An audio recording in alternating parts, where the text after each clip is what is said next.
morning and welcome to the show. This is Good Morning Ghana live on Metro TV. It's the 1st of May, a Wednesday, and in fact, a wet one as such. By His grace, we're alive and we're here. We're at another edition of the show. Our gratitude will go to Most High God for the very privilege of being alive and, of course, the opportunity of having another conversation around the top stories making the rounds here in our dear Republic. I'll let you into our panel for the morning's conversation shortly. But let's take a look at some of the top stories to expect. Incidentally, the newspapers are not on the stand, but some of the major headlines doing the rounds as far as the news is concerned is a Jisuba election. Why would I bribe election officials in public? Ask Kingsley Nyakum. A Jisuba election, I didn't bribe EC officials. Kingsley Nyakum. NPP retains a Jisu seat as Kwabena Boateng polls 55.8%, turnout 49.1%. Chief standing to greet the president at public events is apt. Chieftaincy Minister. Teacher unions call for total overhaul of SNAIT's management to avert possible collapse of the scheme. A Jisu by-election, NPP leaders are sharing money everywhere. Edromi.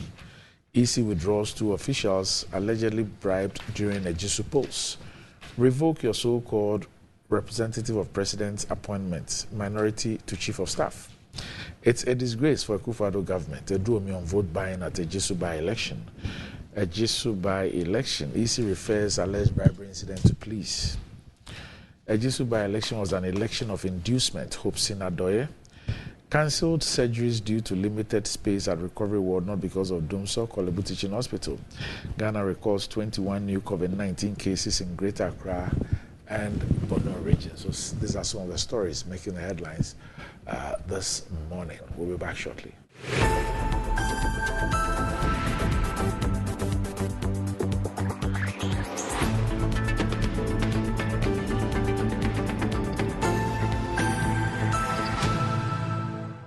Right, welcome back to the show. If you just joined us, this is Good Morning Ghana live on Metro TV. With me on the show this morning, I have the managing editor of the Inside newspaper, Kwesi Pratt Jr. Kwesi, good morning. Good morning, right. Okay, also with me on the show this morning is the MPP's parliamentary candidate for the Lejokuku constituency. He's a former chief executive of National Health Insurance Authority and is a health minister designate. Okay. I'm sure that this will not put me into trouble with Parliament. Okay. Dr. Bernard Okoboy. Doc, good morning. My chair, let me know how to designate. Have you been approved? Have you been approved? My chair. Approved. Oh, autonomy designate on. Have you been approved? I had a letter from Chief of Staff. From the Chief of Staff? Yes. A letter? Oh, yes. Which says what? That I'm the rep of the president. You are the representative of the president? Not minister. Okay. So that at the Ministry of Health, apparently, I didn't finish the law program, but apparently in the Constitution, he's allowed to have reps. No, there's a court ruling on that. Oh, really? Yeah. I mean, I'm not. There's a clear court ruling on and that. I honestly, let me land. I didn't feel it was necessary to share, popularize the letter. It's not your place. Yes, but my understanding was that it allows me to try and move and serve the country. So, Chief of Staff actually. So, as the representative, also that letter. Yes. When the letter which says that you've been appointed a representative of president at the Ministry of Health, the letter indicates what you are expected to do. Oh, from my understanding is that with that letter, you are able to carry official functions on behalf of the president. In what capacity? As a minister or as what? If you read, again, I stand to be corrected or educated, but I've been told that when a new government is formed, yes, the capacity with which reps of the president or how do you call it, assigns of the president help him to steer the ship of state until they've gone through, until Parliament has been put together, vetting done, and they sworn in as ministers, is that designation. which is captured in, I think, Article 58 or so of the Constitution. Again, like I said, I am limited when it comes to law, but these are some of the, how do you call it, the few. That's what you have been told. Exactly. Okay. I'm sure that you've seen the statement from the minority in Parliament. Oh, really? You have Is it? there a whole state on me? Doc, a statement. I'm told that there's a technical issue with your microphone. So Really? we'll go to Kwesi whilst we rectify that. Yeah. Kwesi, you say that that's not the case? No, it's not the case at all. I think there's a clear court ruling. I think it's the Supreme Court ruling on this matter, which indicates that when the position of a minister becomes vacant, another minister already vetted, will be assigned that responsibility. I'm trying to look at Article 58, which my brother, Honorable Okuboy, mentioned. I hope it's the correct one. Article 58 of the Constitution. No, I'm not. I have to check exactly. Yeah, there's nothing like that in the Constitution. I think that what perhaps they remotely referred to is the 58.3, which says that subject to the provisions of this Constitution, the functions conferred on the President by Clause 1, which is the executive authority, may be exercised by him either directly or through officers subordinate to him.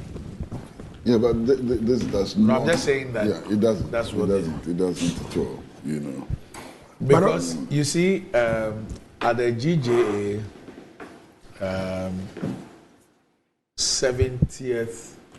75th anniversary launch, the Honorable Kojo Nkrumah was there.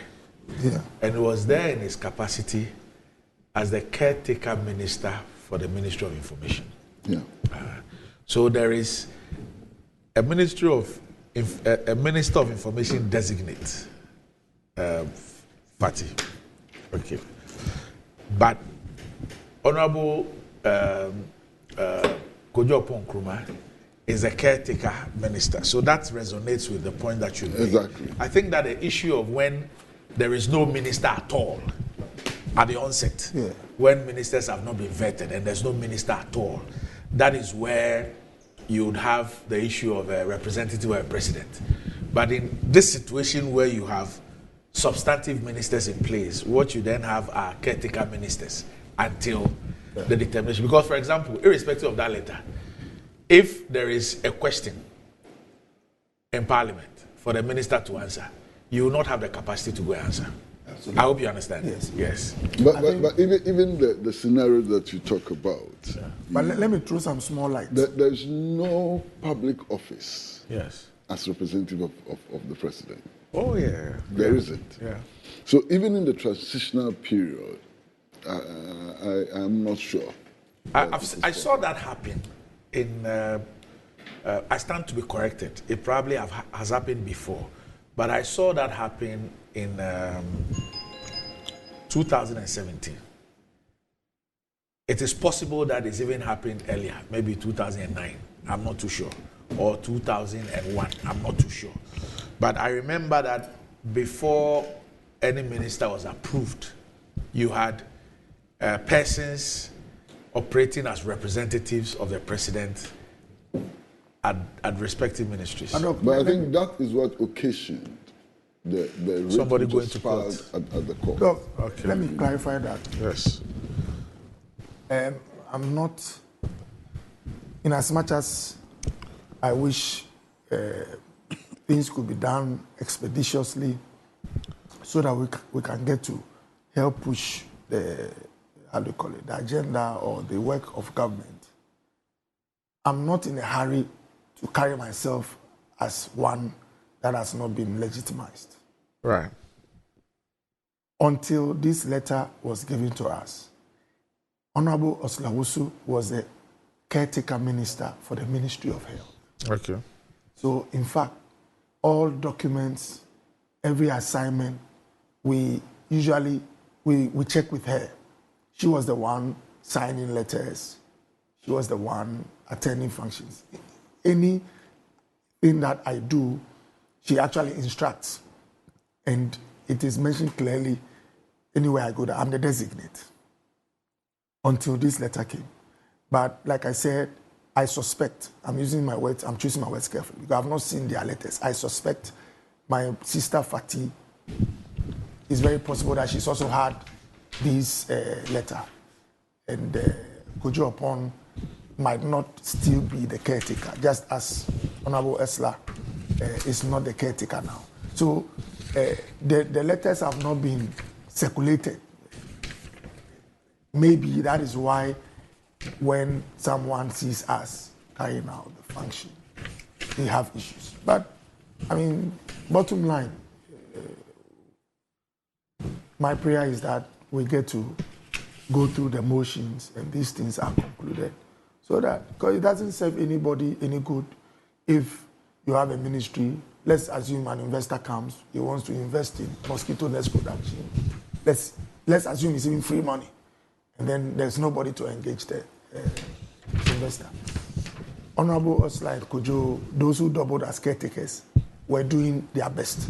But obviously, you know the functions of the state, sometimes sectors can be quite big. So I remember there was a time we were calling Honorable Osla. She was also engaging some people at NCA. So, Doc, we are not... So this is what the minority said. They've strongly condemned the Chief of Staff's alleged creation of new appointments, which temporarily label ministers designate, awaiting parliamentary approval as representatives of the president. Expressing their disapproval, they highlighted the case of the minister designate for health, conducting an inspection tour of health facilities under the guise of being a minister, following what they deemed a misrepresented appointment by the Chief of Staff. In a statement, the minority clarified that the 1992 Constitution does not support the creation of a representative of the President in ministries of state. They argue that the Chief of Staff, whose powers are derived from the President as outlined by the Constitution, oversteps her boundaries by creating such positions. They reiterated that according to Article 78(1) of the Constitution, ministers of state can only be appointed after the prior approval of Parliament, emphasizing that minister designates are essentially nominees until this approval is granted. Therefore, they should not possess any ministerial authority or privilege. The statement signed by Mr. Kwabena Mintah Kando, ranking member on the Parliamentary Select Committee on Health and MP for Dwaboso, pointed out that in the absence of a substantive appointment to a specific ministry, a minister appointed elsewhere may act as a caretaker minister for the ministry. They specify that Mrs. Oslo-Usu Akufo, the Minister of Communications and Digitalization, currently holds this role for the Ministry of Health, not Dr. Bernard Okoboy. The minority emphasized that minister designates have no authority to direct or implement policy changes within a ministry, nor do they have the power to summon CEOs or other heads of institutions. They urge the Chief of Staff to revoke all such appointments and caution individuals from holding themselves out as representatives of the President to designated ministries. Finally, they advise the public, particularly public sector workers, not to extend any privileges reserved for ministers to such individuals. So, Hey, I can't know. This is where my warning also came. Yeah, but actually, the minority position has nothing to do with you as a person and individual. Yeah, they just cited, It's about whether the law is being complied. You know why Oko Boys came? Because Kolebu issued a public statement informing everybody that he was conducting an official inspection of facilities, store of facilities. That is what brought about the issue. Yeah, I think that, but for that statement, people would not even have known that. The Chief of Staff had issued a letter appointing people as. But the Chief of Staff has no locus in appointing people to act in ministerial capacity. She has no locus. No, she only write a letter at the behest of the President, upon instructions of the President. I wish we could have a copy of the letter. Yeah, but what I'm saying is that I doubt if a Chief of Staff, by herself, without the express instructions of the President, will do that. We need to see the letter. Okay. We need to see what the letter says. What did the letter say? The letter would refer to the President's instruction. You assume that it may refer. Yeah, because otherwise, I mean, it's not possible. What if it didn't refer? The letter, Many letter. I won't be sure now. Oh. Was the chief of staff acting by herself in that letter? She only acted on instructions of the president. That's an assumption. We need to see the letter. Anyway, okay. Well, that's you performing your role as a representative of the president. Manche. Obuda kumufita. No. Obi is more low actually,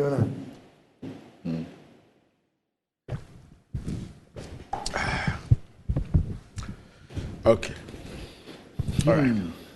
So, Doc, since you showed the video, we went to actually inspect the new. So we'll come back and deal with that issue. All right. But, well, I know people are still in bed and all that, but if you're looking for a toothpaste that will save the entire family and also save you some money, the recommended family toothpaste is Kel 360 toothpaste, and this is approved by the Food and Drugs Authority. Kel 360 toothpaste provides you and your family with all-round dental protection throughout the day with freshness. Kel 360 toothpaste is good for kids, children, and adults. Let your family be a proud family when they step out by constantly using Kel 360 toothpaste. Kel 360 toothpaste brightens your teeth, prevents cavity, and with its cool mint gives you fresh breath throughout the day and protects the gum from decaying.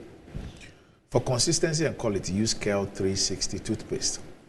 Kel 360 toothpaste is another product from Samara Company Limited, producers of Sasso. It's available in all supermarkets, malls, and provision shops.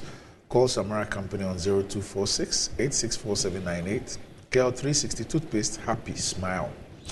And enjoying the fruits of your labor is as important as enjoying the mansions of your labor. The pains of climbing the stairs when not exercising could be challenging for all ages.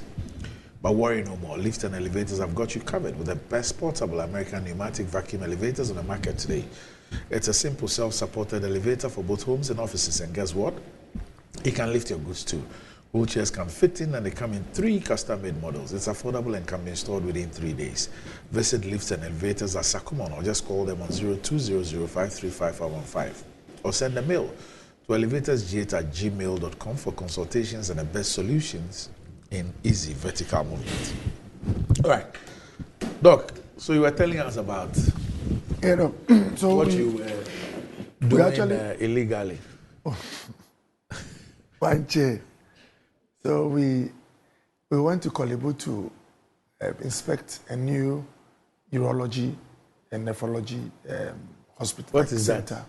Oh, it's a Kolebu urology and nephrology. Kolebu. That's the name of the facility. Yes. But it's like it's a.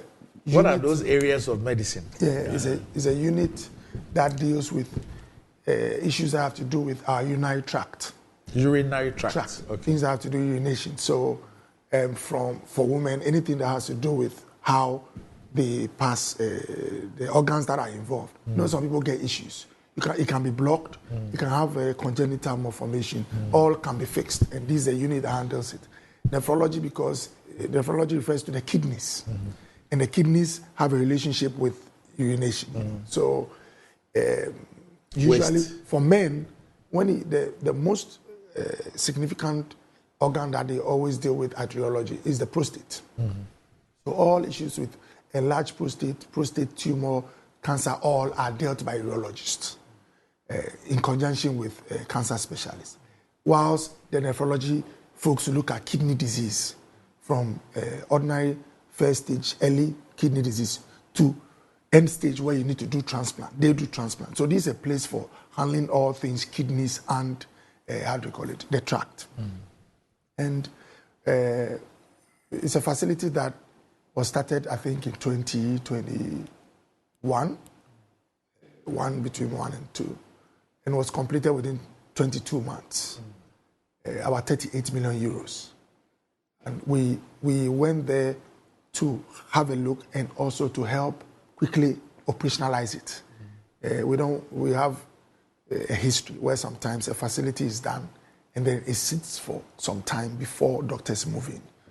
And as we speak now, most of these specialists share the main theater in Kolebu with other specialists. So from Monday to the next Sunday, usually let's say the urologist will have a day in theater out of the week. So if they have about 500 men who are supposed to have prostate surgery, they can do just about 10 or 15 for that day. But this time, this one will be days for the whole week. So they can deal with a lot of cases. Then the fevers unit is a unit where they handle infectious diseases like HIV, hepatitis, COVID, any disease that can be transmitted. Because of our setting, in terms of the mind, that infectious diseases are abominable or diseases of vice. The fevers unit over the years had been neglected. And when COVID came, it's one of the places that had to also double as a holding center. So it was renovated, and we also took a look at that. But the most important thing was that the engagement with the management, to have a feel, talk to them and all that. And I'm happy to say that the discussions went well. These are our health workers putting their best. As we are here, there are people who are on the table. Health workers are running around the clock to save them. It takes engagement with these staff to appreciate some of the nuanced issues that we can handle, sometimes not with a lot of investments, just policy or just some instruction. So I think it was a fruitful thing. The more we move, the more we can appreciate their setting and help them to improve on the healthcare delivery system. So basically, that's what we were. What about the surgeries and so? Oh, Doc, I don't know, but as a nation, social media has a lot of positives, but people also use it for a lot of mischief. I was having a discussion with the CEO this morning before I came, and he was saying, Doc, when we went there in the morning, is the surgeon still the CEO? Yeah, Dr. Poma, yes. He's one of the finest plastic surgeons in the whole continent. And he was telling me, Doc, ECG was working on one of the substations. They informed them when they are doing the work, so they turn the lights were off. They have a plant that serves the whole hospital. The plant normally within minutes comes on. He said during that window, first it was a low voltage, and then they took it off. During that, he said it was a 45-minute window. Even that time, their plant had come on within some 5 minutes or so. Then the person puts out the story. If you read the story, it's difficult to even see a name. It's like, although it was on City, that's why I read it. But why should the person put his own name? Oh, but Doc, but the point I'm making is that I told him the impression that was sent to the whole country that cases now have been packed home. When after that 45-minute window where the plant took over the whole hospital, cases were being operated. Explain something to me. Yeah. What you're saying is that there was a lights out situation. Yes. And the lights came on after 45 minutes. Yes. Okay, so between when the lights went off and when the lights came on, there was a 45-minute gap. Yes. Within that 45 minutes, nothing could be done. Like no surgery could be done. Oh, but Doc, assuming a surgery was scheduled, it could not. Of course. Okay. But you see, the story. But why 45 minutes? Yeah. So he tells me that within 2 minutes to maybe half an hour, that's what they used to do their transition. Within 2 minutes to half an hour, they have a central plant. And Doc, even in our homes, there are times I tell them put on the plant if the lights go off. And my guy in the house will tell me, they have to do this. Sometimes it comes on within a minute. Sometimes you ask what is happening. So, look, it's a human institution. But my worry is we have a country where within a 45 minutes window, someone has told the whole country, all cases have been suspended. If a case has been brought to theater, it will be on the trolley. You are the doctor, so let me ask you this. And I'm asking this out of, complete ignorance. Yes. No, ignorance. Ignorance. Yeah. Assuming a surgery was being performed. Yes. And in the middle of the surgery, the light goes off. Yes. And it's going to take 45 minutes for the light to come on. What will happen? So, Doc, I think for Kolebu, key places like the Central Theatre usually also have their standby plants. Beyond the main one, the theatre has its standby plant. We were doing our program, when we went management, we did at the plastics unit, where Dr. Poma operates. Yeah. They also have their plant, only for the plastics unit. And they do these things because Kolebu is like a city. It's not like Lekma, which is a small place. Kolebu is a whole city. So individual wings have their plant as a backup to the main plant. But let me answer your question. In the theater, I've operated years in the theater where the lights go out. When the lights go out, obviously those who did all our systems make sure that you have about 1.5 to 2 hour window where most of the systems will not go off in terms of backup. Okay. So when you are operating, all the things you use, a backup holds them. Okay. So that it is beyond that 1.5 hours on the average that you can start having serious issues. Okay. And they did it that way because most surgeries, not all, can be rounded up. Assuming either rounded up or you put the patient in a situation where they can even survive a gap, assuming beyond that you still don't have power. So it's not like when power goes off, then the patient, like everything is out. Yeah. But obviously, if the main theater light is powered by the main one, that can go off. But essential machines holding the patient wouldn't go off. They will work with backup batteries. So, but you will not commence any surgery. Oh no, you will not. Ideally, you will not commence it unless it's a It's a life and death situation. Someone is bleeding. You have to stop. That one, they will try to use their manual. Exactly. Yeah. Find ways to save the patient. But again, and I'm not saying it's normal. Our wish or what we work towards is a country where the standby power automatically comes on within seconds in every hospital. That's what we are working towards. But doc. But what prevents that? Oh, no, some places, even Kolebu, I said it on a particular station that someone asked, so what are we doing for them? How are we helping them to either put in fuel for the agency? I said, look, don't belittle the efforts of these people. As we experience light out sometimes at our homes, Kolebu has not closed down because they have a management that has a supply chain which buys fuel, runs their gensets. They have mechanics. If they have an issue, they fix it. So it's a place that is running. But just like Metro TV, where maybe within a second your lights can go out and the technical men have not restored. Someone comes and fixes it. That's how the society is. And doc, if even power has been out for let's say 5 hours or 8 hours, and I see a story at the end that the whole day is off because of light out, who am I, doc? It makes sense. But where you have a 45-hour power challenge. 45 minutes, doc. And there is a story which says that all surgeries have been cancelled. When 45 minutes after you read the story, doctors are in the theater working. It's I don't know the word to use, but as a country, let's focus on the essentials.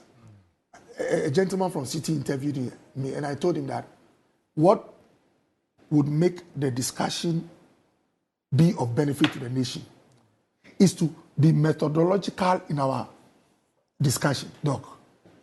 Even in advanced countries, every hospital that depends on the national grid has a standby power plant. So my comment was that if we are looking at backup power supply for hospitals, the first question we must ask is that how many of public hospitals have a backup plant? If they have, how many are functional? Doc, how many come on within 5 minutes? Shouldn't this be basic? No, but that's what I'm saying. I introduced or asked for that discussion because sometimes the way we talk creates the impression that everywhere you go, senior, the public hospitals don't have standby power plants which come on within seconds. A lot of facilities have standby power plants which come on. A lot of public facilities. So if you have the discussion in a way that tries to make us make progress, this is how you handle that. Kolebu, for example, they have a plant. How early does it come on? Oh, within 5 minutes. Why does it come on sometimes in 30 minutes? If 3 things are mentioned, we'll move in as a ministry to work with them to solve it. And Chebi Government Hospital, for example, when I was board chair for a board member for National Health Insurance, there was a letter that came with they asking that we support them to get a plant only for the theater. And we asked why. They said the plant that they have, it can even power almost the whole Chebi. And because it's a huge plant, it swallows a lot of, diesel. So they want to power the essential parts of the hospital like the theater. Doc, the board approved a plant costing, I think, about 400 or 500,000 or so. So the point is that those who manage health facilities also take steps to make sure that the facilities can run uninterrupted. And social media, I wish the mischief would calm down. I mean, so that we can, together we can push health delivery. These attempt to quickly send news that creates fear and panic, it's not too palatable. And by the way, I've asked most of the agencies this week, we will try and write to them. I said we will try. I'll let the chief director sign. Right to the agencies, so that we have all the PROs must come together. Sometimes their response rate in this world in which we are, it's not like in your time when it is only the tabloid. Some of them are not quick, Doc. They are not prompt on their responses. Now you can have a social media post which comes on at, let's say, 6 p.m. It will trend by morning. If you respond by morning, it's too late. So I remember this story, for example. I had a chat with my senior other day, Ampoma. I said, Doc, it's late, but this thing must be responded to ASAP. And he told me that, Doc, for only 30, 40 minutes, that's when the procedures had to wait. But the whole day we were operating. I said, nobody knows this. Please, we need a release. And that's where you saw the release. So I'm trying to work with them so that they will be up to date, the social media angle or the promptness. We will do all that. Okay, so basically before you come in, Makojoba from the state says that, please tell Dr. Kubo that I had a dental surgery at Kolebu in 2013. Fortunately for me, the lights went out when the surgery was done. And the doctors had to use the lights on their mobile phones to clean me up. The catch is that they had a standby genset but had no fuel. You should ensure daily that all gensets at Kolebu have enough fuel. It's not about buying the genset, but fueling it is the problem. I mean, talking about social media and stories about healthcare and so on, I'm sure you've also seen this video which is making the rounds about a hospital. And in fact, there are nurses on the video confirming the story, nurses in uniform, that in that particular hospital, the mortuary has a functioning generator, but the ward in which children on incubators are has no lights at all. I'm sure you've seen that video. No, which hospital is that? I saw something trending. Someone showed me a video from Kaswa. Is that one? Now you see, now people, now forgive me, but now, Doc, people can pick. Social media is complex now. People can pick a video and do over. How do they call it? They put in a voiceover. Exactly. And based on how it is arranged, they can even show picture of a nurse and all. When you go into the not a picture, a nurse actually speaking exactly. to the subject. And I'm saying so because usually a trained nurse will not look into the camera or video and be saying that, oh, gensets are working, the mortuary but they are not working. A trained nurse will have a way to communicate challenges to the either ministry management, but they will not face a video because they know it's not ethical. You know, so I have not seen the video. I can't vouch. I'll look for it and send it to you, you know. All right. Okay. Well, sights and sounds from Ejisu.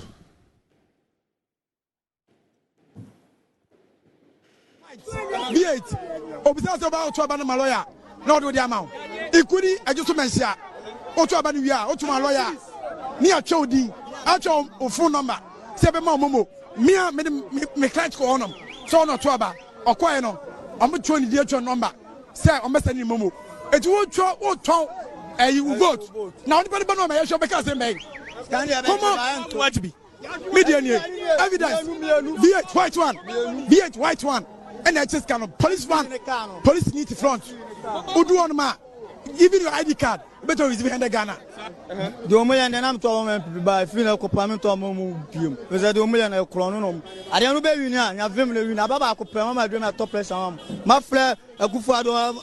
I knew and scan and 100 white amount. And then minimum by you pick up V8 white one. Omoyan the man, minimum say, I'm in the car. I just am seeing minister in a car and my chief also say oh me 100 cedis I didn't know be at 100 back one quad 50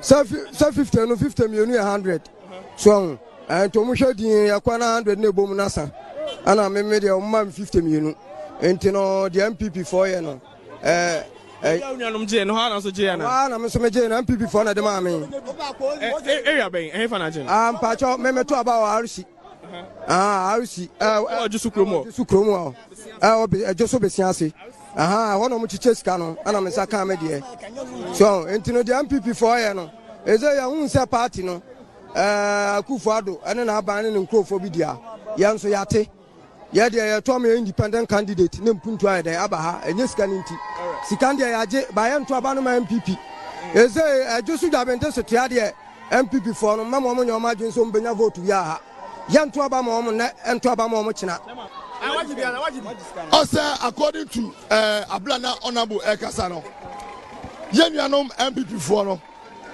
omunye nipa adwepa ekromo edi etia meka sei sana omko asenof omko yeye omko tueska me utueska ma mejimedi ene wajibi minjibi me pro wana me ho pa me pro musika de etia me pro musika ene se be me de se matuma ba wie na mo me bompa ye se onabo komna owusu aduomi ebe really seat no me pro musika nya hwe aduomi o ma musika I don't need it.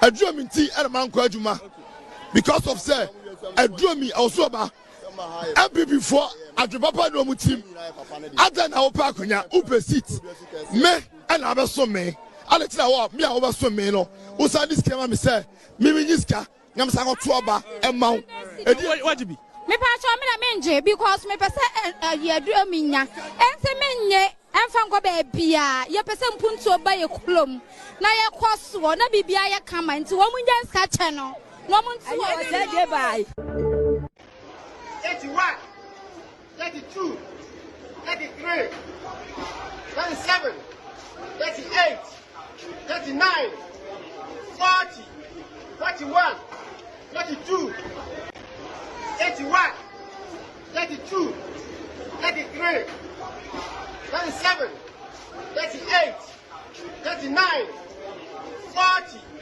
41 42 say you go to about way and I'm say you go to about was and why was papa di card mra and say di card me am o ma go to about every day no mo just shake no mo ya go to some say go padi no so padi say get mo ja para mo ID card and you say mo di card no ID card mo ya go dia aya mo just so go ID card aya mo dia di card mo ya go dia ma and you no so to come ya dia mre no ya plan for work go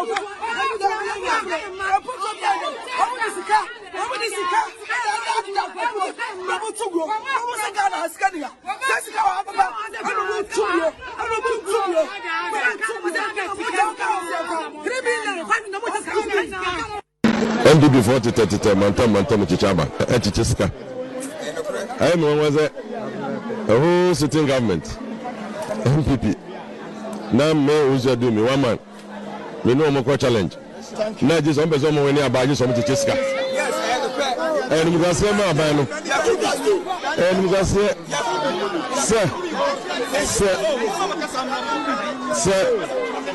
an independent candidate and a whole MPP party equal contest not just a MPP for Bajichisika and son of much more when it and you can say a chance MPP for women at the Papa Jinaswa on the catch of for say or say trouble my no me and some bitches can no man and you can say what me say Ghana any future under this government any future you will future omega say yawe e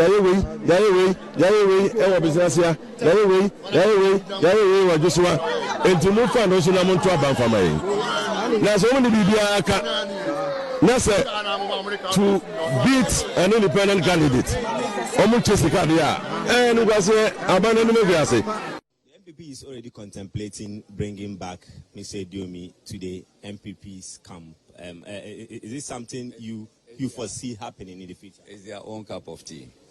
It's their own cup of tea. If you advise Mr. Diomi, what advice will you give to him? Why should I advise him? I'm not in a position to advise him. You are close to him. You are his agent in this. Yes, but I'm not in a position to advise him. I'm a butterfly man. I'm a member of Movement for Change, and I'm concentrating on the movement for change. If you ask me to... Should he seek your advice as a brother and a friend? What advice will he give to you? I will tell him to join the butterfly. Not the MP. Why? The whole president was here accusing him as an NDC member. The whole flag bearer of MPP was here accusing him as an NDC member. And I should go and then advise him to join MPP. I will advise him to join Butterfly. It was the 7th January 2025. MPP ABBEY and the Warsaw. MPP ABBEY and the Warsaw. The Kufuado, the Demi, no probably any president, MPP president, Akasa, that was some Pemua. Near MPP, me, and Obaba, no Baby Kasa,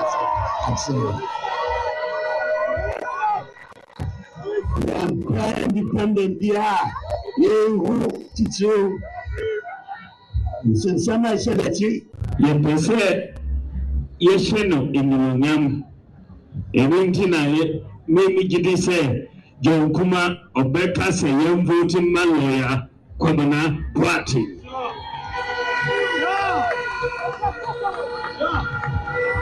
Yebeshenu in Munyama, young voting man lawyer, Commoner Party. Or no, now that made clear, John Kuma Jumanoso. And then you can vote independent candidate. No, the whole coca NDC for one. Now the power no I'm a NDC. Sana yakwe. You person the power no NDC. Eti utu abama independent. Utu abama ama NDC. Elijah Mahama. Than 50% in today's election, being the turnout for today's election. So coincidentally, today is also a market day in the so the EC hopes that many of the market women than 50% influence them in that public space. If I were to influence them, do you think that I would do it in that public space? No, the manner in which it was. No, I'm saying that if I wanted to influence them, do you think that I would have done that in the public space? So what was it? That's what I'm saying, that when I'm done, I will talk about. But what I want to put on record is that I've not bribed anybody, I've not influenced anybody to vote or to do anything untoward for my candidate. I've not done that. The IGP has been petitioning to arrest you. Are you aware? No problems about that. I don't have any problems about that. I'm a citizen, and if people think that I've done something untoward, it is their own. I mean, their right to do so.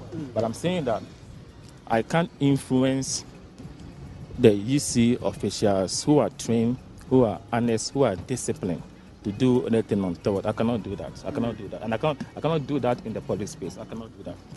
No, that's what I say about it. So, but do you feel bad with the spin on it because it's been circled and circulated? Influence them in that public space.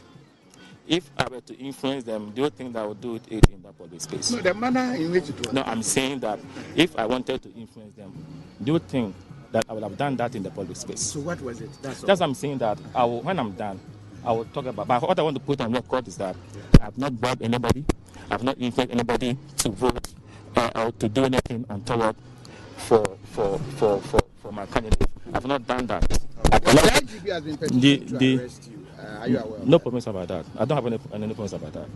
I'm a citizen, and if people think that I've done something untoward, it is their own. I mean, their right to do so.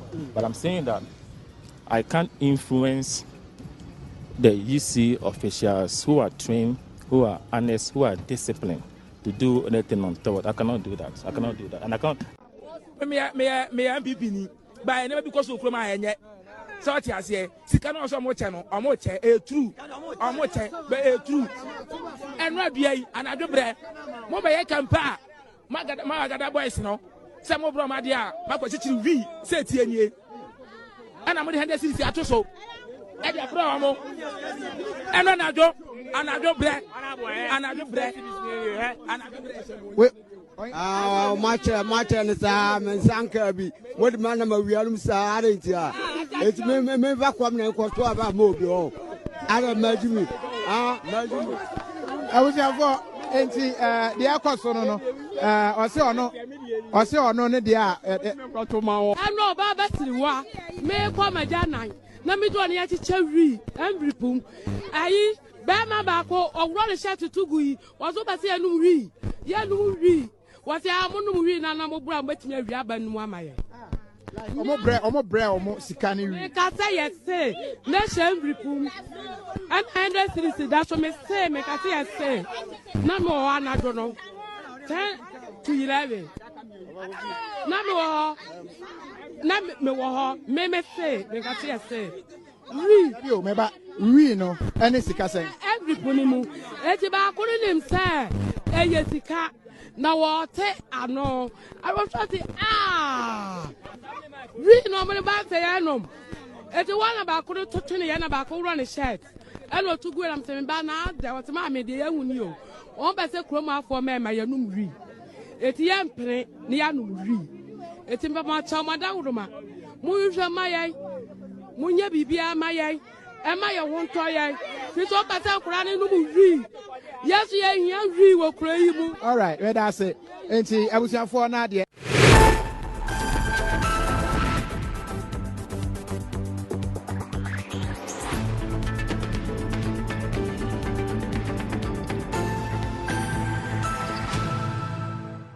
Right, welcome back to the show. If you just joined us, this is Good Morning Ghana live on Metro TV. Still me on the show, Kwesi Pratt Jr. and Dr. Okoboy. But what does wealth mean to you? Do you want to live like a tycoon? Remember, as God and Mullah got the power. Ghana's newest lottery game draws live on Adom TV at 9 a.m., 12 noon, and 6 p.m. daily. Now pick up your phones, tablets, and computers and download the Game Park Games app on Play Store. You can also play on the website at www.gameparkgames.com or by dialing *946# on all networks. Just choose 4 numbers from 0 to 9. It's easy to play and easy to win. Charlie will play this game and make some moolah. Nobody beats our odds in Ghana. Game Park Games, more moolah, more power. This game is regulated by the National Lottery Authority and is not for persons under 18. Play responsibly. Ayesoko. Dakosomo Dan be big, but Betway's cash out be bigger. Betway is giving you more control of every thrilling bet you place. Enjoy the biggest and most reliable cash out in Ghana on Betway without any hassle. Sign up today at betway.com.gh. Terms and conditions apply. Not for persons under 18. This is regulated by the Gaming Commission of Ghana. Betway, get way more. And Blue Jeans energy drink has been on the Ghanaian market for over 20 years. We already know what it does for the body. It contains vitamins and nutrients like vitamin B2, B3, B6, B12, as well as taurine and guarana, which are known to boost your strength and energy, as well as promote high performance and endurance. Blue Jeans energy drink has been tested and tried. It's indeed the best. Blue Jeans energy drink is for bold and active men and women. So go on, grab a cold can and power your day. It's in shops nationwide. For bulk purchases, contact Budget Cash and Carry Limited on 0208 128 190 055 001 000. All right. So, Kwesi, we saw the sights and sounds of Ejisu, and we've seen all the angles, the allegations, the statements by the voters, the political actors, and all that. There was one that we didn't see, and I probably will let us look at that one as well. I found that quite interesting. There were some 3 persons, voters in Ejisu, who told the media why they would take money before they vote. And I found that that's quite revealing. We'll probably watch that video, and then and for our viewers, just listen to them carefully and listen to the reasons that they give for wanting to take money, and we'll examine that as well.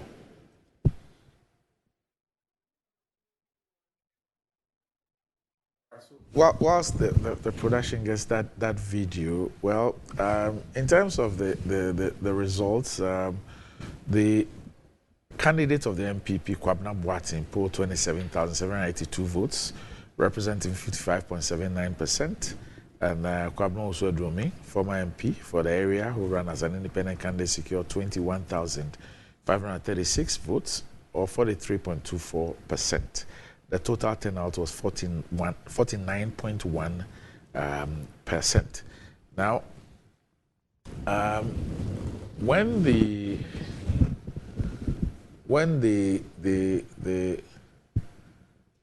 result was announced, the issue of polling also came up, and it's something that we'll look at as well. But I hear that the video is ready, so we'll now watch that, and then I'll take your views. Lawyer, cat white, V8. Obisas about to abandon my lawyer. Not with the amount. It could be a just mention. Otu abani wia, otu my lawyer. Ni a chodi, a chow phone number. Sebe momo. Mia me client ko onum. So no to aba. Okwa no. I'm trying to get your number. Say I'm sending momo. It won't show what town. You vote. Now anybody know me? I shall make us a man. Come on, watch me. Median. 81. 32. Say you got to about why. And I'm saying you got to about what's wrong. I was Papa card. And there's a card. Oh my God, you are by every day. I'm just a cat. No more than a good something about it. Also, but yes, I get from your ID card. And you just about the card. ID card with a good year. I am with this ID card. And I would hear. You can't get a good idea. And the other sort of come. You're the for work.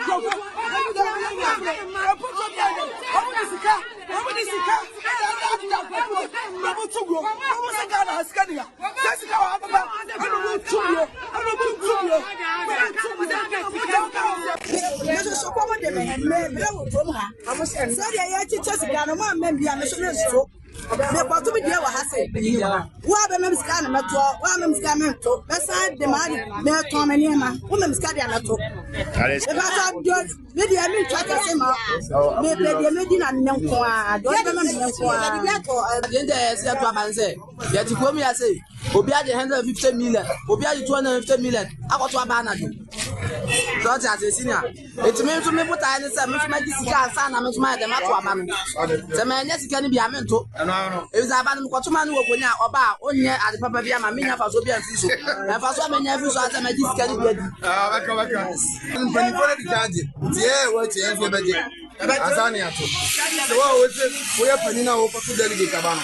What about this cabinet? I'm never for Papa and me. Let's make it 5 million. Let's have me vote me Coco as a bottom. About saying yes, so common. I was saying, sorry, I just got a man, maybe I'm a stroke. Because to be there, I say, what a man's kind of matter, one man's coming to, beside the man, mere Tom and Emma, woman's carrying a talk. If I thought yours, maybe I mean, try to say, maybe I made in a young one. I don't remember. I didn't say to a man say, yet you come here, I say, Obi had 150 million, Obi had 250 million. I got to a banner. So as a senior, it's me to me put I understand much my discount son, I'm my the matter of man. The man, yes, can be a mentor. It was a man who man who went out about only at the Papa Via Mamina for Sobian Fish. And for so many years, I my discount. Yeah, what's your budget? Azania to.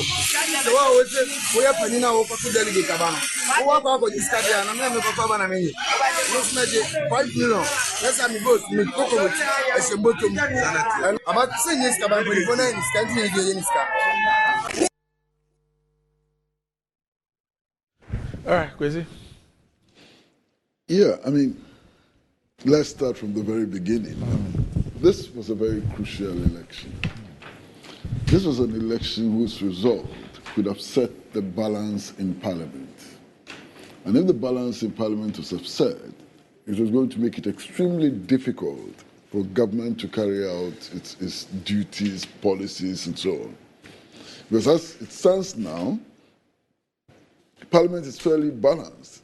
The majority has 137 seats, and the so-called minority also has 137 seats. And this could have offset that balance completely. So it was a very crucial election by all means. And I'm not surprised that so much attention was paid to this particular election. In fact, this election perhaps was far more crucial than the Assin North election, given the fact that the previous member of parliament was a government or MPP member of parliament, So that's the context within which we should be looking at this election. Now, the results indicate that the NPP candidate won the election. But the results must still be very troubling for the New Patriotic Party. We have 7 months to a major election. And in its stronghold, what it calls its stronghold, one of its strongest holds, it is getting just over 50% of votes. That's exceedingly troubling, considering the fact that in the last parliamentary elections, the party had about 80% of total votes. So there's a significant drop in the votes.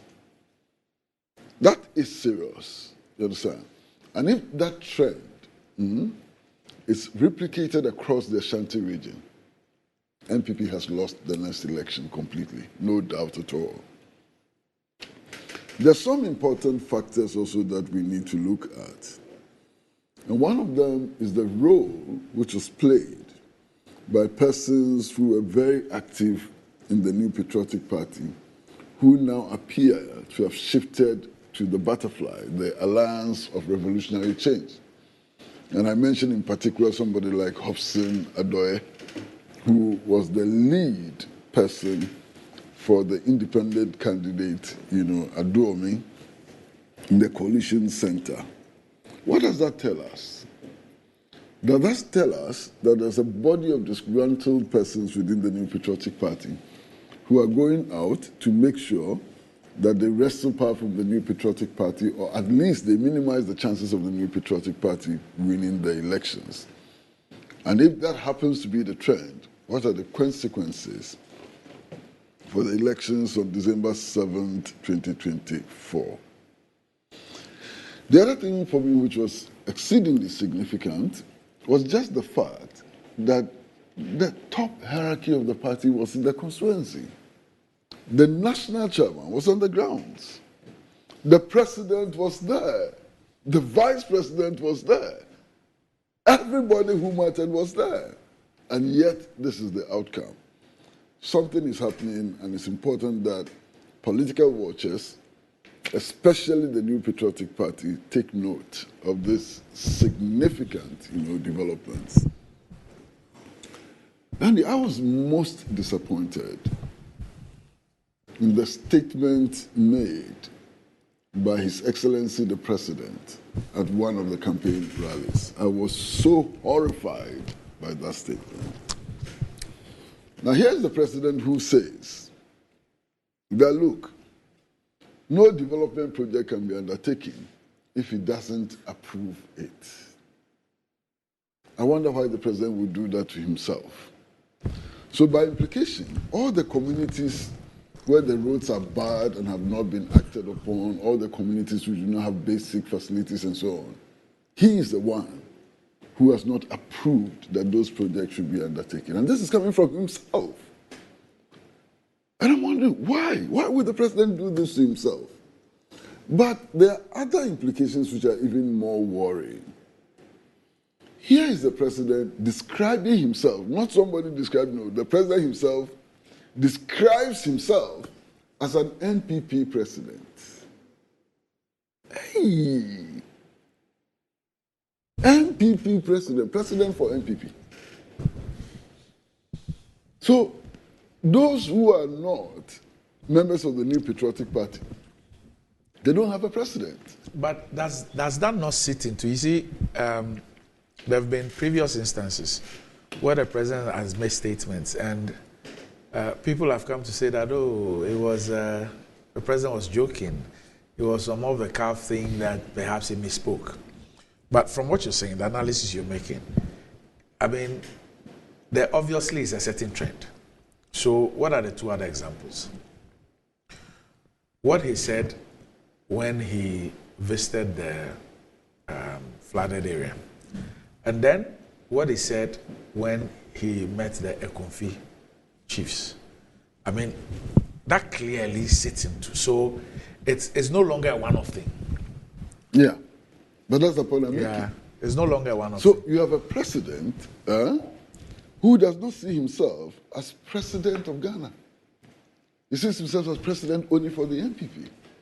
And it's frightening.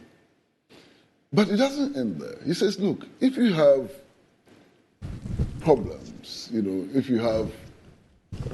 your constituency is underdeveloped, if your area is underdeveloped, if you don't have roads and so on, and you want action to be taken, you have to realize that action can only be taken if you have an MPP member of parliament who comes to speak to an MPP president.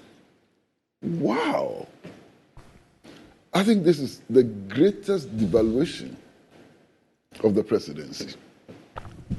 And I'm really shocked and surprised that these statements came from the mouth of His Excellency Nana Addo Dankwa Akufo-Addo, who has been in the political game long enough, at least to realize how damaging this statement can be to himself and to the New Patriotic Party. And you see, he ought to have taken a cue from a similar statement which was made by one of Ghana's ambassadors to South Africa, and the anger that excited in the society. Was it Mr. Isi Boateng? One ambassador to South Africa made a similar statement. Okay. And the public anger. But the president ignores the public anger and repeats the same words. And I am indeed horrified. I mean, if this is where we've come to, then this country has a huge problem to deal with, where presidents no longer see themselves as president of the republic, but as president of political parties and so on. It's clearly unpardonable. But you see, I don't know if you're going to discuss separately the statement which was issued by the Ministry of Chieftaincy and Religious Affairs. And if you're going to discuss that separately, I'll put it aside. You can add that. Okay.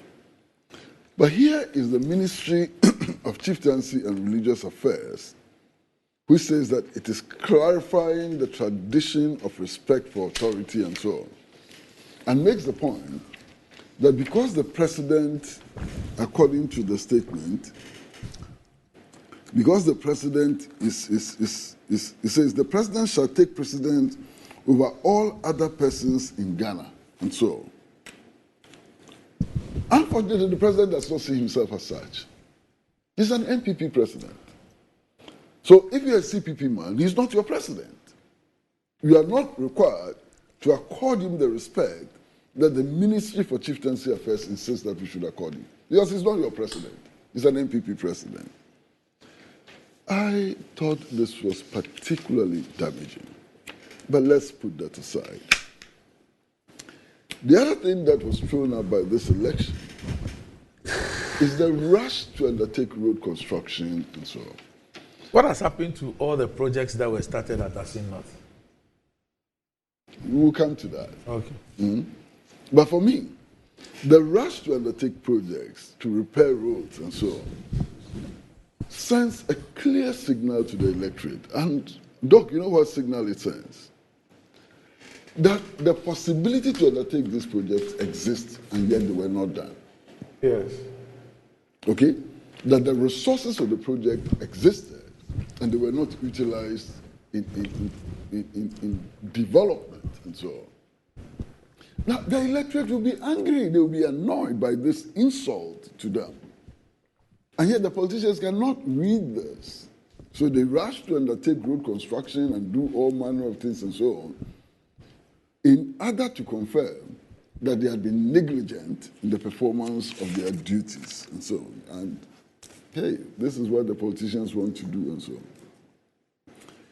Then there's another thing that for me is important. I mean, the claims by all manner of people about the monetization of politics and so on cannot be ignored. I mean, we've seen all the videos. Can you ignore them? We can't. Now, the last videos that we played were particularly interesting. You know what's interesting about that? Party executives the leaders of the party go to a primary to choose a candidate. And we get reports that these leaders take inducements, money and so on, before they vote for particular candidates. Now, when you have gone to the primary and you, the leaders, have taken money, how do you then go to the community and ask for votes for the candidates you have chosen without paying money? You took. One of the guys said, look, they took as much as 15,000. Yes. Okay? To vote for the candidate. Now, you've gone and taken 15,000 to vote for the candidate. You brought the candidate for us to vote, and we expect that we will not take anything at all. So the monetization of primaries itself has become a major problem, which needs to be addressed. Then there was a woman hawker who said that as for her, she's not demanding too much. All she wanted was just what she would eat for the day. You understand? She thought she was being very reasonable. Just give me what I'm going to eat for today, and I will vote. But then they make the point, all of them make the point, that look, these politicians, we've come to know that when you vote for them, that's the end of the game. They won't mind you, they won't build your roads, they won't do anything for you. So if you have an opportunity to collect a few CDs today, at least that is something that we are getting out of politics. Now, if all our people get out of politics, it's a few CDs on the election day, then our politics has collapsed. That is a complete failure. Then the democratic experiment has not worked. And I think it's important that we take note of that. But Randy, the money is a problem enough. Huh? But what about the allegation that a political party was actually distributing marijuana? What about that? Because, as far as I know, the consumption of that substance is still illegal, as far as I know. I remember that in the 1960s, Professor Fishin of the University of Ghana, the psychology department of the University of Ghana, launched a massive campaign for the legalization of marijuana. I know that it has been legalized in many countries and so on. I understand that. But as at now in Ghana, it is still an illegal act. And for the purposes of elections, politicians, perhaps ministers, senior party organizers and so on, believe that when it comes to elections, we must set the law aside. And they freely distribute marijuana. In fact, one of the persons we saw on video described the size of marijuana as this big. And then there was another chap in the video who said that, it was a woman actually, who said that when they protested the distribution of marijuana, they were told that it is only when they get high that they can help rig elections. What does that mean? Get high and help rig elections. What does that mean? I am really horrified by what has happened in Jusu. You know, the other one has to do with our good friend. I mean, he serves this platform with us, Honorable Kingsley Nyako, Member of Parliament, who allegedly gave a bribe to some officials of the Electoral Commission. Of course, we've heard him. He has denied vehemently that he didn't offer any bribe at all. And the matter has not been investigated yet. So I think perhaps we need to wait and get the... The issued a statement. They said they had withdrawn those two. Yes, and they referred the matter to the police for investigation. I'm fully aware of that. But you see, part of the story is that he went to that particular polling station and asked the officials whether they have eaten. Said no.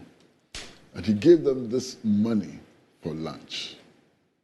Now, if that is the story, there's a whole lot wrong with that conduct. Okay. Now, fortunately for us, we have a video which has not been denied. Nobody has said that the video was doctored.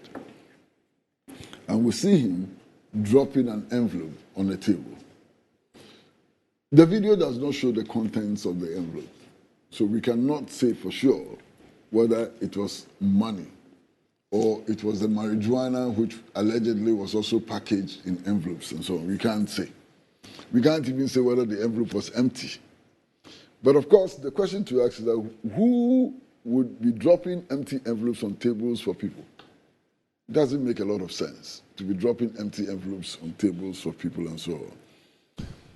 Now, I do hope that the envelope is in the possession of the law enforcement agencies and that in good time we will get to know what the contents were.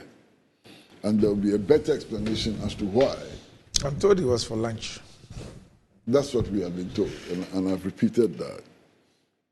But you see, issues have been raised about how election officials are selected. I've read the statement by the Electoral Commission, which attempts... So first of all, the Electoral Commission itself deems that act, even if it's not, even if it doesn't constitute bribery, they deem it as unethical.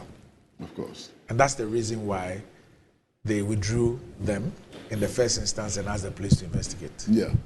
But the point I'm making is that the Electoral Commission, if you read the two statements that they have issued so far, attempts to distance itself from the officials. Yes. By claiming that they are temporary employees. It doesn't matter. Does it matter whether they are temporary employees or employees? They are acting on behalf of the commission. They are EC officials. They are EC officials. So whether they are temporary or not is not the issue at stake at all. You recruited them, you trained them, you deployed them. Exactly. Yeah. Exactly. And you see, if this were an isolated incident, perhaps the EC may be forgiven. It is not an isolated incident. I've seen a video of a presiding officer at an election actually declaring himself publicly in front of television cameras that he's an MPP member. That was in Yendi. Yes. Yes. Publicly. They've not issued a statement on that. Publicly declaring his affiliation or allegiance to the NDC. And so when people raise questions about the neutrality of some officials of the EC, there's a basis. Now, in that case, that person is not a temporal staff. No. Yes. Okay. But beyond that, is the appointment of at least one card-bearing member, self-proclaimed communicator of the NDC, as a commissioner. People ought to be worried. We can play the video. It's on his CV. There are videos where he represented the MPP, and it's on his own political CV. I don't even know why you are raising issues about that. There is more than enough evidence. Do you want to see some? No, play the video. No, do you want to see some? This is the first time he self-proclaimed. That's why I was alarmed. I can self-proclaim. I'm MPP. Yeah. But if you say it's references to CV and things, I get you. No, self-proclaimed. Actually speaking, is recorded video, not audio, video. Proclaiming his allegiance. The clarification is essential. Yeah. and this person is a commissioner. So how can anybody have confidence in the Electoral Commission? It's the representative of the president. How can anybody have confidence in the commission? And then to top it up, was it this week or last week? The Electoral Commission issued another statement which nearly killed me. That statement which says that former President John Mahama has always been attacking the commission, even though during his tenure, appointments were made to the commission, and the holders of that appointment were NDC and so on. I mean, my goodness. That statement clearly, without any ambiguity, accepted the claim that there's a bias against the NDC. And it doesn't stop there. There's another Electoral Commission official who publicly actually made the statement that the National Democratic Congress is a threat to the democratic experiment in this country. That's Dr. Bosmasari. So every day we are getting statements, we are getting indications which accentuate the perception of bias of the commission. And I'm getting worried. I'm getting really worried about these developments. So the commission ought to do itself some good, It ought to do itself some good by not only appearing to be independent, but making efforts to be independent. Because right now, based on many things that have happened, the independence of the commission has been dented or shattered as a result of these irresponsible statements which are made by officials of the commission and by acts of officials of the commission and so on. We are getting increasingly worried, about the neutrality of the commission. Doc. Yes. Why break one? Why break? Okay. So first of all, let me thank. We'll be speaking with Musa Danko of Global Info Analytics. So when he comes on, I'll give you a break. All right. So Doc, yes. I think when I checked the figures, Lawyer Boateng had 55% point something. 55.79. Yeah. And Honorable Adumi had 43.24. Yes. Before I go into the details, I am pleased with the way Jean Mensa has been handling issues since she came to the Electoral Commission. This activity where the Commission issues statements to clarify things that are caught either in video, either in allegations or audio, goes a long way, some of us, to address issues promptly. And it's one of the things that I like about her administration. So why hasn't the EC issued a statement on the presiding officer who said he's MPP? Well, I mean, that is a fair question. But my point is that if you look at what happened with this money that was given to the, like the envelope that was caught on video, it is good that they made us aware that those people were relieved within minutes. Yes. The communication ought to be on time. Or swift. Exactly. I remember the last time I saw another release where... That's the guy, all right. Do you want to listen? Oh, yeah.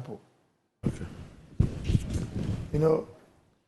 The last time when issues came about the BVDs and laptops and all that, even the procurement of those equipments, the Commission released a statement methodologically mentioning the price of the new BVDs against what we're going to pay for refurbishment, the budget that had been put in place or put on paper before she assumed office, and what ultimately we ended up procuring the equipment and the savings that I had made. All those details are essential.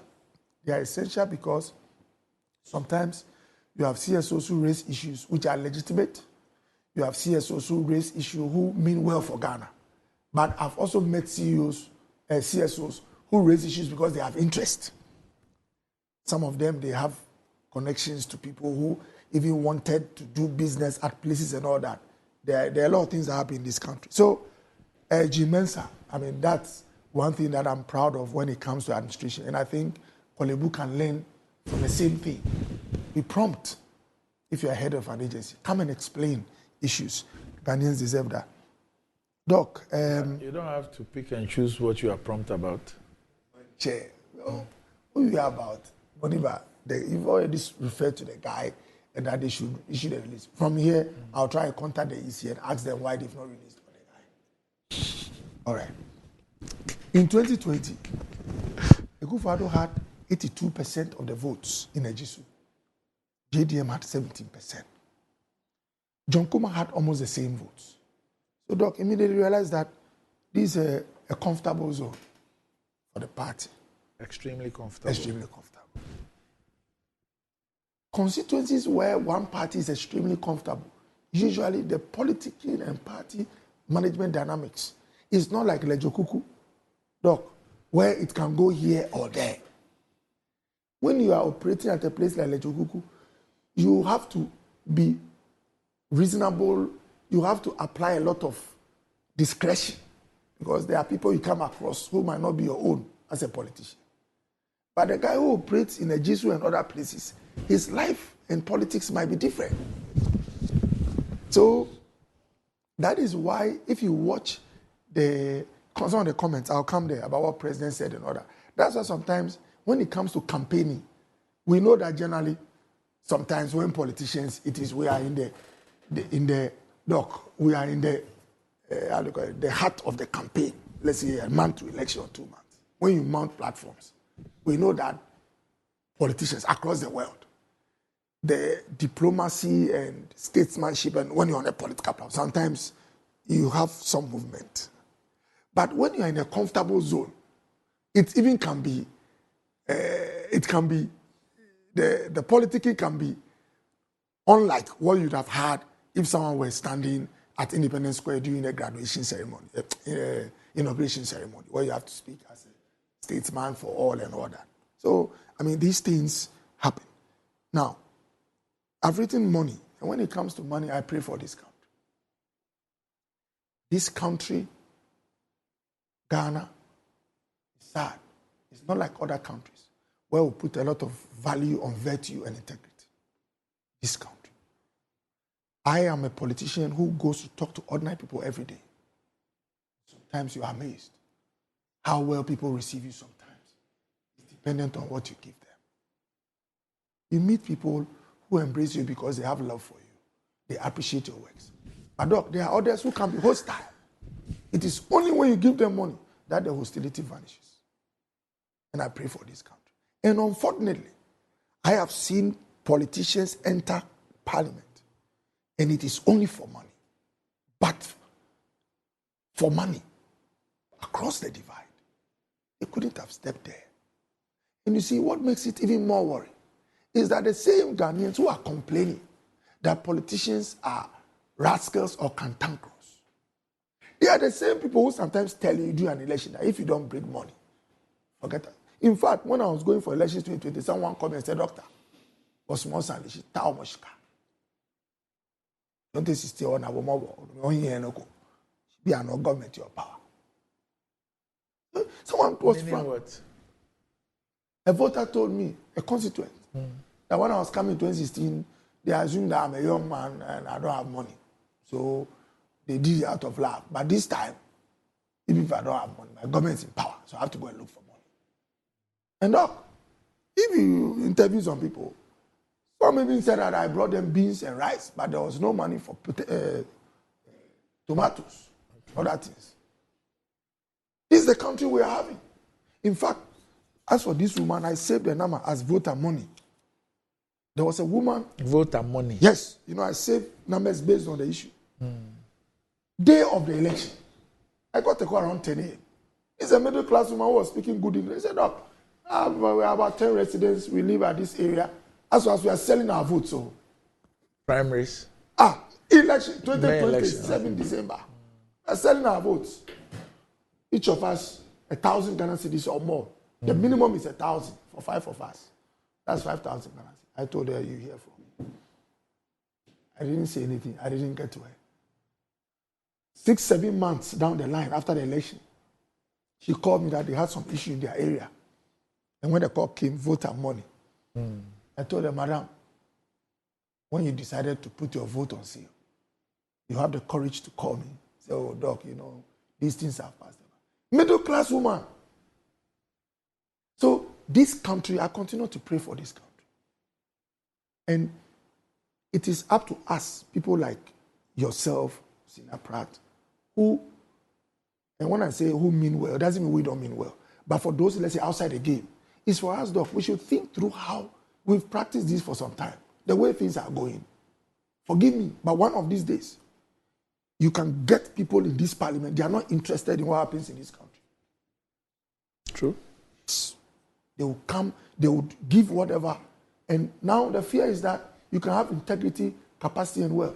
Immediately someone appears on the scene with money, you see if your own people leaving you. So it is a big issue.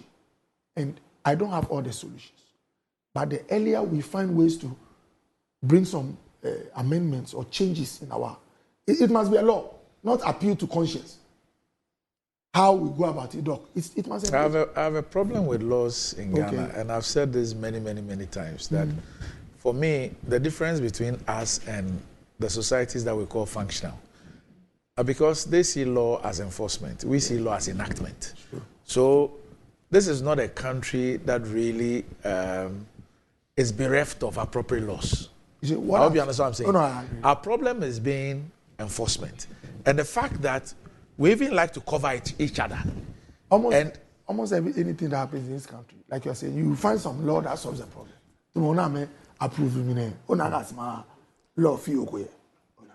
The president's representative. As for the constitution, some way, somehow, it always has some legal tool to solve problems, Doc. But I think what has happened in those jurisdictions, advanced countries, those people like those who have made it and developed it, Doc, they had leaders over time who don't just set up the institutions and let people assign them. But they if you read on South Korea, other nations, they have a way of putting in place mechanisms to monitor those who run the system, to discourage those things that will take us off and to encourage those who... Look, this country, when was the last time you heard that a particular public servant has been awarded, given a national award, Doc, for integrity? He has an old car. But ABC shows that this is a person of virtue. Look at when Anas did the documentary. There were some judges in this country who told Anas that if you step here again, they didn't know it was Anas. The ladies, especially the ladies, what I hear, or hear Joe. Most of the women, one judge actually told him that he will cause his arrest. No, we spent a lot of time on those who went for the goats and the yam, and we left out these virtuous people. Such people should have been given the order of the voter. We have to celebrate integrity. That's the way to encourage young ones to come up. As for Kinsey, I think this is the only part of the show where I agree with Senior 100%. Only part of the show. I've written that I agree to everything, that the envelope could have been empty. It would have contained weed. It could have contained even medicine or money. All these are possible. So let's do an investigation. And for all my colleagues, even if an EC officer is hungry, don't give them food to eat.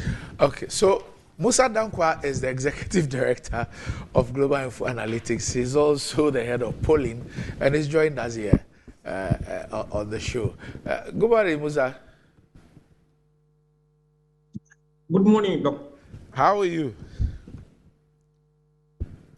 I'm doing very well, thank you.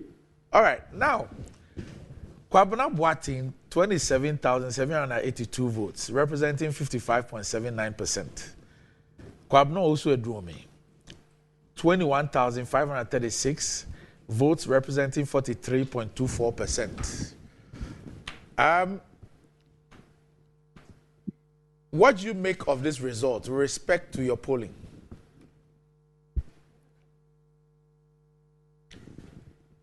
Doc, thank you very much, and good morning for having me, and good morning to all your listeners and your viewers. I know polling is not a prophecy from His Almighty Allah that the number will be precisely and exactly what the count will be. So when you measure the poll success, it's taking into account the margin of error and how far the actual result is from the projected margin of error numbers. And if you look at what happened yesterday, we were saying in the beginning that Kwabena Boateng was going to be on 50.6%, plus or minus the margin of error was 3.42%. When you add the margin of error to the 50.6%, That takes him to 54%.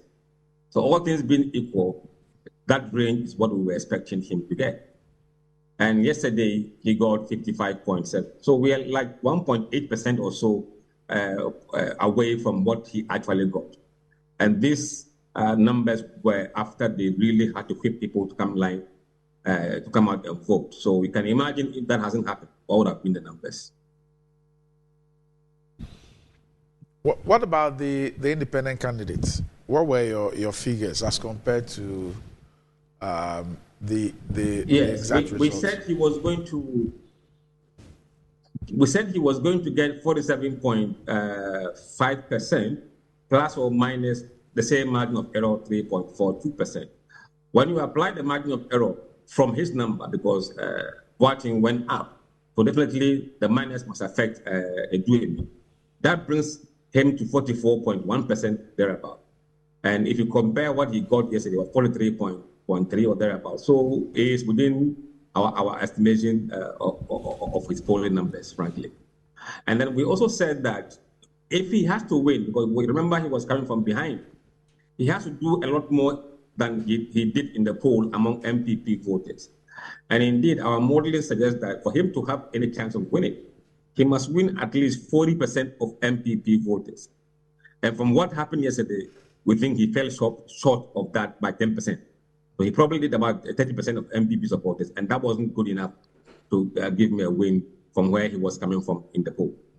Now, if you look at the margin of error of 3.4% with respect to the actual numbers, it looks like for both candidates, your polling results fell short by 1%. What will account for this? Well, a lot of things could happen. Turnout is one. And also, remember the poll was done on Thursday. So Friday, Saturday, Sunday, Monday was an opportunity for people to be convinced to change their mind.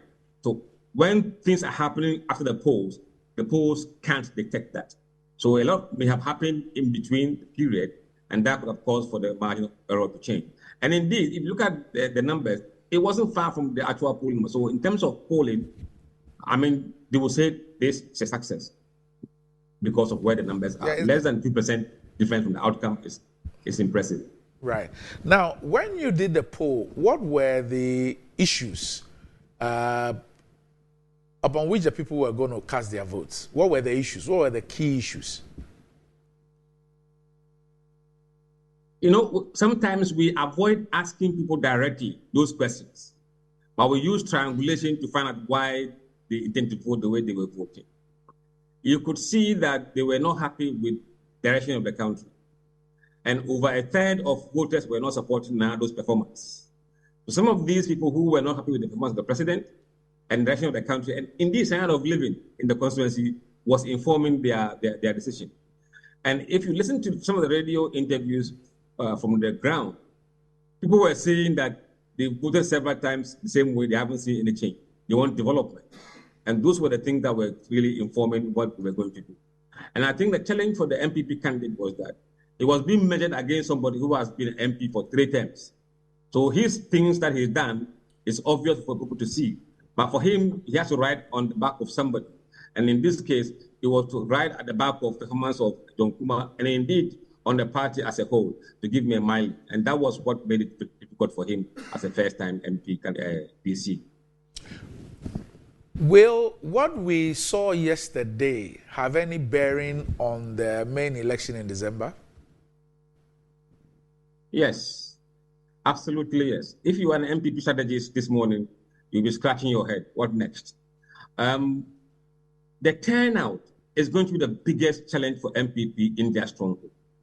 And indeed, the polling numbers have been showing so that of all those who said they would not vote, most come from MPP stronghold. And we saw that yesterday. People have to be cajoled to come out to vote. People have to be induced to come out to vote. If you are to replicate this nationally in the December election, it is impossible for you to do that. When everybody will be on its own at that level of constituency, you can't have national attention to be able to pay people to come out to vote with money. It's really going to be very hard for them. And coming from Ashanti region, you need to rack up the numbers from Ashanti region in any election. So that if NDC is doing well in Buta region elsewhere, you can use Bantama and places like Ejuso to wipe out some constituencies that come through. If these numbers don't come, MPP could still win Ashanti region, but the numbers and the volumes will not be there, and that could be disaster. Now, Bosa, let me pull you a bit from Ejisu and let's look at the national one. Per your latest polling, what does it look like? What's the picture? Presidential and then parliamentary on the national scale. No, our model for parliamentary suggests that NDC will form majority.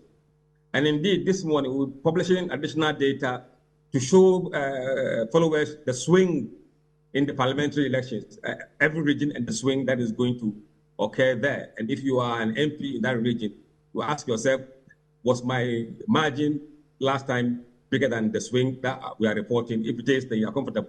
If it's not, then you are in trouble. We'll do that this morning. So we believe NDC will form the next majority in parliament. No doubt about that. That I'm very sure. By which margin? In the presidential election. That's it.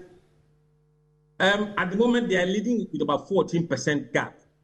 We are yet to translate this into specific seats. We are doing that as we speak. Or we'll come up with the projections at this stage, what we think, knowing the numbers we have from all the constituencies, who is having the upper hand in each constituency. And that number will be updated every quarter so that we can see how the numbers are moving. So that will come in the next few weeks. But in terms of the presidential race, it is all for Mahama to lose it. Currently, he's on 54.3%. He is leading the Mount Baumia, his nearest challenger, with almost 19.5% margin. It's quite huge. And this margin has been created by Alan Martin and Anakwam Bidiago, because both are drawing close to 10% of national. And these are numbers that have come to Dr. Mahmoud Baum. And indeed, if you look at Alan Martin's numbers, they are mostly coming from Ashanti region and Eastern region. Anakwam Bidiago, Ashanti region, Bidiago, Ashanti, Eastern region, and Bunu East. So these are the areas that are helping Alan and Cheddar to really pull the numbers away from Baomi, because Mahama remains solid among his base, even among the floating voters, and even among those who said they won't disclose their party affiliation. He's winning most of them. Now, for us to see a contest, Alan and Cheddar must do more, and they must do so at the expense of NDC. If they do that at the expense of MPP, it makes the case worse for MPP. What's the margin of error in the presidential poll? 1.6%. That's even smaller margin of error. 1.6. Yes. All right. So what it means is that per your current poll, the worst case scenario for JDM will be about 52%. Worst case. Precisely. Yes. And the best case will be 56 plus. Yes. Okay. All right, Musa. So what did you say you're publishing this morning? We're publishing 2 reports. One specifically for every the top 33 seats that we covered, constituencies that had a very good sample size that we think can give us some intelligence. Those will come. It will show the views of voters in that constituency about how they view the country. It will show the party affiliation of the voters in that constituency. It will show how they voted in the last parliamentary elections and how they intend to vote now. So you can see the change that is happening between the period, and also show the presidential race, what happened there in 2020 and what they intend to do now in 2024, so that people can see the changes that are happening in the various areas. It provides a better insight than just the headline poll numbers, because it makes the numbers make sense. Have you done any work on Lejokuku and La Dade Kotopon? I think they are part of this survey. So it's coming this morning. It's coming this morning. It's coming this morning. Lejokuku and La Dade Kotopon. Yes. Okay. In fact, what we've also done this time around is to also provide a regional swing. Okay. Among how many MPP are voting NDC and how many NDC are voting MPP on the regional level. Okay. And then we find a net effect. So that if the net effect is that MPP has a swing of 10%, and you are an NDC MP in that region with a margin of less than 10%, you are in trouble. Okay. Can we get a scoop on Lejo Kuku?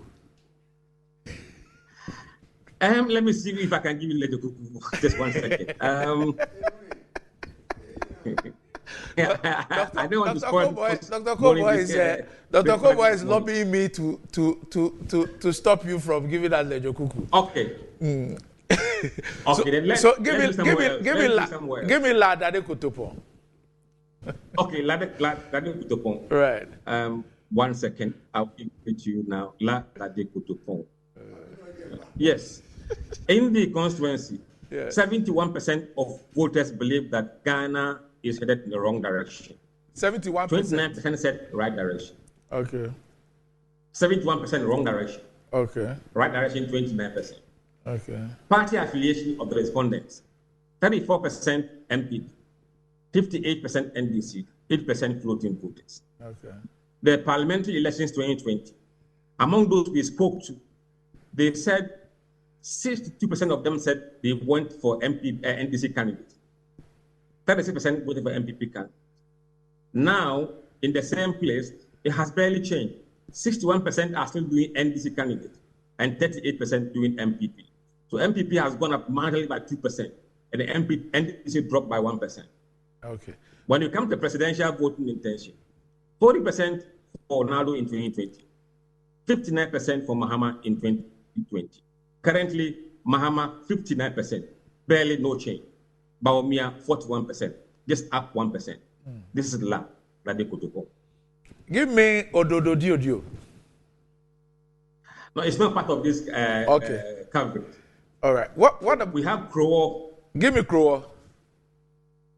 Yes, Crow. Yes. 74% said wrong direction. Right direction 16%. No opinion 10%.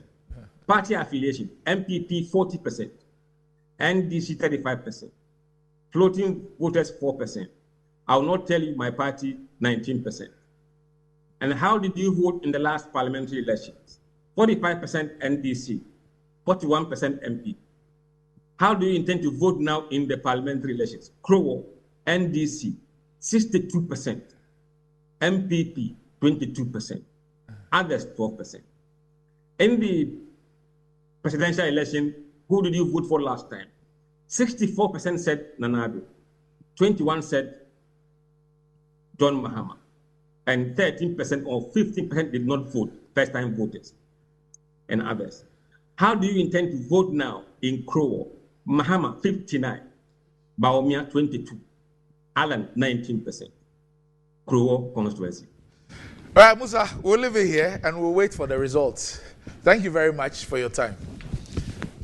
It's my pleasure. All right, so that was Musa Dankwa, who's the Executive Director and Head of Polling, Global Info Analytics. Yes. Eh? Not a chuon, no a chuon. No chuon. Go be no echa. Oh, my God. If you are living, you are not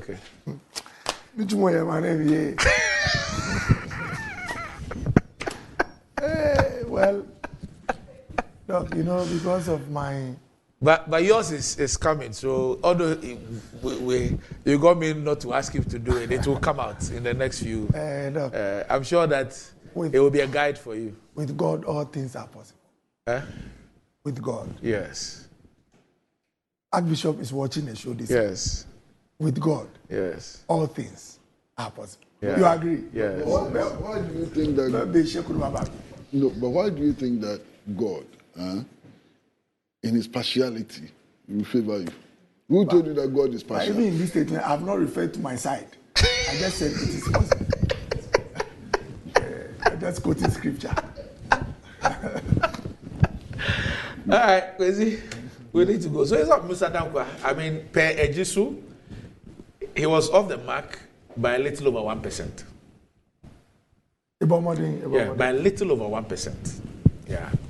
And just for the benefit of everybody, anytime you see this polling results, okay, you always need to look at the margin of error. Please, it is very important, the margin of error. And the margin of error is simply telling you that when the larger population goes to vote, it could be a plus or minus of the the margin of error on the polling result. So, for example, if they give you a polling result of 47% with a margin error of 3, what it means is that the best case scenario, when the larger population votes, will be 50. Worst case scenario, when the larger population votes, will be 44. So that's how you need to read it. I see people who say that when they've seen the 47 and perhaps the vote is 49 or 50, it means that the polling got it wrong. Please, always try and use the margin of error. So if you look at this, the methodology and approach, you see the sample size there, you see the margin of error. Then you see the confidence level. You get me? The confidence level. So if you have a confidence level of, say, 95% plus, and then you have a margin of error, you always need to apply the margin of error for best case and worst case scenarios when the larger population votes. Professor Agbenyega is watching. He says what you are saying is true. All right, so gentlemen, we need to go. Sanwanga. So let me see. Don't stop doing this thing. No, it's just appreciation. The man is Kwesi. But you've got what you want. Why do you have man, he's not got it yet. He has to greet the speaker. Yes. Special greetings to Right Honorable Speaker. Yes. Alban. Yes. Money. Yes. Bagby. Kingsford. And the Kingsford. Yes. He watches your show every morning. Yes. We appreciate that. We're giving special greetings from the whole team. Yes. Myself, Senior Pratt. Yes. Myself. Yes.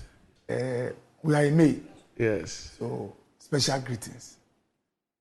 Then Chief of Staff. Yes. Our mother. The one who signed your letter. Oh my chief. Let me get over my mini. Special greetings to the Chief of Staff. Yes. And then let me also say a very good morning to Dr. Mahmoud Baumia. Yeah. You know, he started his tour. I'm told he's come back to Accra. Yes. Okay. So I just want him to know that despite all the polling, yes, with God, yes, the Muslims say with Allah, yes, everything is possible. Okay. Ogbena. When I short But boss, yes, it's really a pity that we could not analyze the statement issued by Yvonne Nelson. The doom says it says a lot. Okay. Maybe in a minute fact, you can speak to it. It's a warning that when you see all these celebrities and so on calling for some action, we should be careful. They don't understand the issues. Read it. You have it. Read it. You understand? But maybe we'll have time to discuss it in another breath. So you are not misrepresented. When you say many times they don't understand the issues, what do you mean? I don't want you to be misrepresented. She thought, yes, from her statement, that the doomsday that we were experiencing before was as a result of the mismanagement and so on of the Mahama administration. And that once you remove Mahama, the problem would not reoccur. This clearly shows that she didn't understand the dynamics of the energy sector. This doomsday was predicted in 1966. The first doomsday was predicted in 1966. It's a big problem then. As a result of this British aspect that we brought, who said that we shouldn't expand our energy sector, that we had enough. Then we need a whole show. Next week when we come, we'll you understand. But obviously she didn't understand that. Right. She thought it was a Mahama problem. Right. And now she thinks that it's an why is Annie laughing? Go from Sister Cicely, but we'll need next week. Because we have to look at all previous governments. We need time to research. All right. Okay. All right. Wait. Yes. Okay. So gentlemen, thanks. And May Day. I don't know. I don't know how to say Happy May Day to Ghanaian workers. Oh no. I don't know what's happy about the May Day. No, especially at a time when pensions. We have actually issued a statement. SMG. Yes, okay. And what we are saying is that the current situation calls for intensified struggles of the working people. I'm waiting to listen to the speech by leadership of Labour today. I want to hear what they are going to focus on this May Day 2024. I want to hear. Anyway, but in any case, it's still happy May Day. In everything, we give thanks to God. We are alive. We still have our country intact. We hope that no unscrupulous people, per their selfish benefits, will take any steps to disintegrate this country and plunge us into chaos. And so, happy May Day. Thanks, gentlemen. Enjoy the rest of the holiday. Up next, GMG Trends.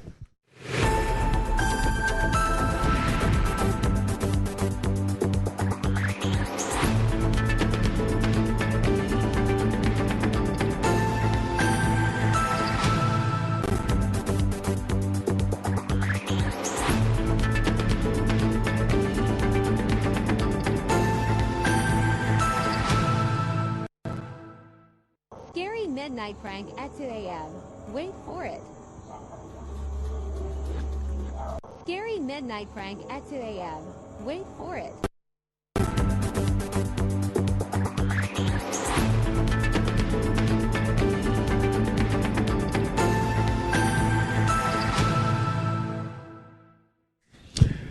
Right, welcome back to the show. If you just joined us, this is Good Morning Ghana live on Metro TV. Time to check out what is trending on social media with Desi, the star boy.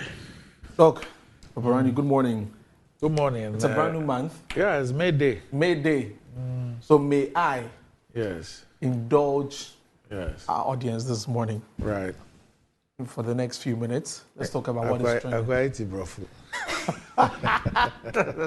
went to the best university in Ghana. So. You go on. Just go on. The University of Cape Coast. Please. All right, so this morning, in the trends, Kaswa is trending for obviously the wrong reason this morning. So the incident of a senior military officer. Kaswa again? Yeah, Kaswa again, no, dog. 1 minute to be Kaswa has taken over from Ashama. At least that's... You know, back in the days, he used to be Ashama every time. Ashama every time. But now Kaswa... Lately, yeah, Kaswa. And then we'll talk about... with the SM Suzuka. Dr. Kingsley is also trending. Oh, the envelope. The MP for Kwada. The envelope. But, okay, you go on. Go on. You go on. Okay, so let's begin on the sad one. Yeah. So yesterday, it began trickling in on social media, a situation from Kaswa where a military officer was shot in his car, apparently over dispute over land, and it's got lots of people talking. I mean, for people to be okay, to end other people's lives because of such things, it's very disturbing. And let's just take the video back and let's hear what's in there. Oh, Jehovah! Wekuno! Oh! Wekuno! Oh! Wekuno! Wekuno! He's dead, though. That's what happened yesterday over that particular situation. We understand the land litigation issues, and the details are still not clear. We're going to be getting more details even on our bulletin at 12, so you can join us for that. This one says that I always tell my friends in the military that they should always let their lives be more important to them than anything, because the difference between them and as the civilians is uniform they are wearing, two in Ashaiman and today a military officer in Kaswa. Now the military is there to ensure our security, but we are rather killing them ourselves. From Major Muhammad to the death of this recent military officer who was brutally shot dead behind his wheels at Kaswa Millennium City. This one says, I am sure that the people of Kaswa Millennium City are planning for an evacuation after the sub-chief allegedly killed a military officer, a senior military officer. What is coming there? They're not going to tell you to run, but you now you go run for your life. That one, I can't say that, but it's a really sad thing that